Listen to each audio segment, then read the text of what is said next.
말씀으로 은혜 주시는 목사님과 제자 훈련에 힘쓰시는 사모님께 이 자리에 서게 해주심을 감사드립니다. 저는 1남 3녀 중 막내로 태어났습니다.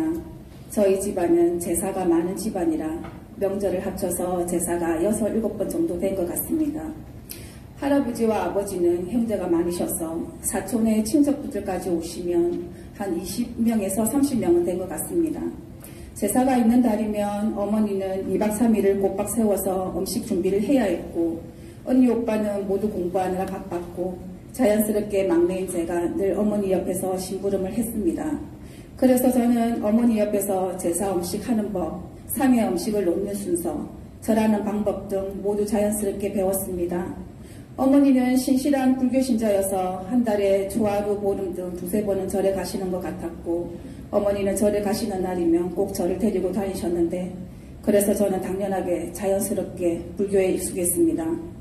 저는 막내라 아버지에게도 어머니에게도 그리고 언니 오빠에게도 사랑을 많이 받았고, 살아가는데 별 문제가 없었고 모든 게 무난한 생활이었습니다. 그리고 한 남자를 만났습니다. 너무나 따뜻하고 자상한 남편이었습니다. 남편과 저는 음식 성향도 같았고 운동 좋아하는 스타일도 같았으며 하물며 TV 드라마도 좋아하는 성향이 같았습니다. 저는 행복했고 이 사람만 있으면 세상 부러울 것이 없을 만큼 의지를 많이 했습니다.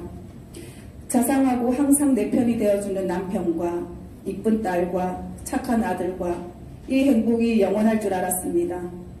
지금 생각하면 참 어리석고 교만이었습니다.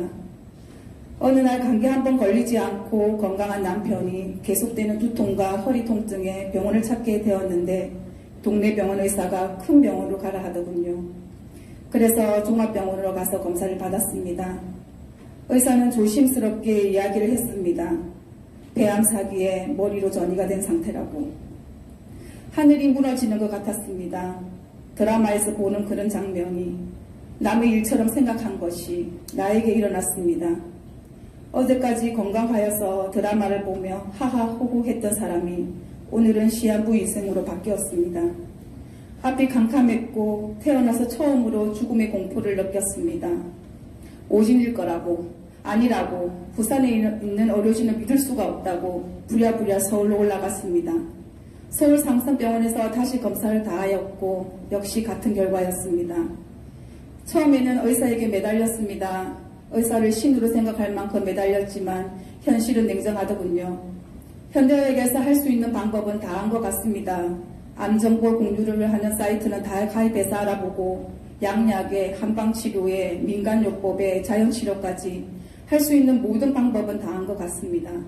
개발하는 신약까지 써보았지만 서서히 몸은 망가지고 있었고 심신이 약해지니 분별력도 없어지고 무엇이든 해야 될 것 같은데 어떻게 해야 될지 몰랐습니다. 그래서 소문난 점집은 다 찾아가 점을 보았고 부적을 쓰고 그것이 희망인 양 절실히 믿었습니다. 절에 가서는 거의 매일 108배를 한 것 같습니다. 그렇게 2년을 버텼지만 별 효과는 없었고 믿었던 현대의학도 한계가 있었고 남편의 몸은 서서히 망가져 갔습니다. 어느 날 답답한 심정으로 집에 오는데 집 옆에 교회의 십자가가 보였습니다. 매일 다니던 길인데 늘 그냥 지나쳤는데 그날은 저희 마음속에 십자가가 보였습니다. 하나님은 기도하면 들어주실까? 어릴 때 누구나 한 번쯤은 교회에 가서 찬송을 부르며 찾았던 예수님. 그러던 중 저희 언니가 교회에 가서 하나님께 기도하자고 하나님은 꼭 들어주실 거라고. 지금 생각하면 그때가 뉴패밀리 초청기간이었던 것 같습니다.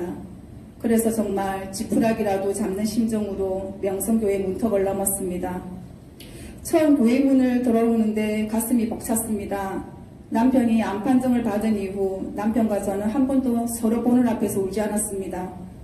겉으로는 늘 괜찮다고 괜찮아질 거라고 웃으며 서로 격려했지만 속으로는 눈물을 엄청 억누르고 있었던 것 같습니다.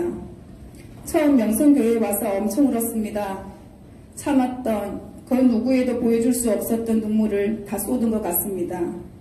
그날부터 매일매일 기도했습니다. 어린아이가 부모한테 막무가내로 떼쓰듯이 앞뒤 두서도 없이 기도하는 방법도 모른 채 하나님 제발 저희 남편을 살려주세요. 저희 남편은 남의 것을 탐한 적도 없고 남한테 싫은 소리도 못하며 하물며 어려운 사람을 도와주며 착하게만 사는 사람입니다. 하나님이 신이 제발 살려주세요 하며 때려섰습니다. 하지만 저희 남편은 결국 하늘나라로 갔습니다. 다행스러운 것은 저희 남편은 마지막에 목사님의 영접 기도를 받으며 천국으로 갔습니다. 늘 함께였기에 혼자 남은 저는 제 인생에서 가장 두려운 암흑이었습니다. 태어나서 처음으로 세상이 싫어졌고 처음으로 세상을 비관했습니다. 앞을 보아도 뒤를 보아도 옆을 보아도 출구는 보이지 않았습니다. 다 내려놓고 싶었습니다. 그때였습니다. 하나님께서 정말 한 줄기 빛처럼 저를 만나주셨습니다. 그리고 위로해 주시고 달래주시고 격려해 주셨습니다. 어느 날 주님께서 시편 62편 5절 나의 영혼아 잠잠히 하나님만 바라라 물은 나의 소망이 그로부터 나오는 도다 이 말씀을 주셨습니다. 그날이었던 것 같습니다. 하나님만 잠잠히 바라보자고 결심한 것이. 그때부터 목사님의 말씀대로 새벽 예배를 다니기 시작했습니다. 새벽 4시에 일어나 새벽 예배를 시작으로 밤 11시 잠자리에 들기까지 성경책을 붙들고 말씀을 읽고 찬송을 부르며 남들이 보면 미친 사람처럼 울었다 웃었다 얼마나 반복했는지 모릅니다. 몸부림을 치고 있었습니다. 주님께 가기 위해. 과거에는 남편 때문에 기도했지만 이제는 제 자신을 위해 기도했습니다. 그런 저를 주님이 긍휼히 여기셨는지 새벽 예배 때마다 만나주셨고 그리고 이 말씀을 주셨습니다. 스바냐 3장 17절 말씀 너희 하나님 여호와가 너희 가운데 계시니 그는 구원을 베푸실 전능자시라. 그가 너로 말미암아 기쁨을 이기지 못하시며 너를 잠잠히 사랑하시며 너로 말미암아 즐거이 부르며 기뻐하시리라. 저를 잠잠히 사랑하신다고 치유의 은혜를 주셨습니다. 2019년 11월 17일 저는 드디어 세례를 받았습니다. 십자가의 보혈로 저희 죄를 사하여 주시고 연약한 저를 하나님의 자녀가 되는 권세까지 주셨습니다. 저는 이제 당당하게 자녀된 권세로 제2의 인생을 살 것입니다. 긍정적인 신학자 노먼 빈센트 필 박사님의 소망의 자세처럼 하나님의 빛이 나를 둘러싸고 하나님의 사랑이 나를 품고 하나님의 능력이 나를 지키고 하나님께서 이 자리에서 나를 보고 계시고 내가 어느 곳에서 가든지 그곳에 같이 계신다는 것을 믿으며 순종하며 살아갈 것입니다. 감사합니다.